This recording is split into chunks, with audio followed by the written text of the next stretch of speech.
যেন হাঁপ ছেড়ে বাঁচা। কেপ ভার্দে তো ভয়ই পাইয়ে দিয়েছিল আর্জেন্টিনাকে। মায়ামিতে বিশ্বকাপের রাউন্ড অফ 32 এর ম্যাচে কেপ ভার্দেকে হারাতে যথেষ্ট কাঠখড় পোড়াতে হলো মেসিদের। শেষ পর্যন্ত নির্ধারিত ও অতিরিক্ত সময় মিলিয়ে 3-2 গোলে জেতা অনেকটাই ঘাম দিয়ে জ্বর ছাড়ার মতো। আর্জেন্টিনার জয়ের আনন্দ রাঙিয়েছে ব্রাজিলকেও। ব্রাজিলের সাও পাওলোতে আর্জেন্টাইনরা মেতেছিলেন আনন্দে। সাও পাওলোর আর্জেন্টাইন রেস্তোরাঁয় ভিড় করেছিলেন অনেকে। ওই রেস্তোরাঁর আশপাশকে তারা বানিয়ে ফেলেছিলেন এক টুকরো বুয়েনোস এইরেস।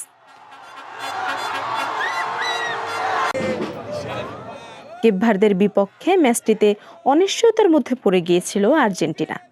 গ্রুপ পর্ব সহজেই পেরিয়ে কেপ ভার্দের সঙ্গে এই ম্যাচটি ছিল এক কঠিন পরীক্ষা।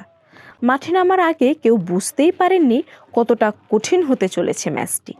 শেষ পর্যন্ত ম্যাচটা উতরাতে পেরেছে মেসি, এনজো, ডি পলরা। প্রত্যাশা মতোই পৌঁছাতে পেরেছে শেষ 16-তে।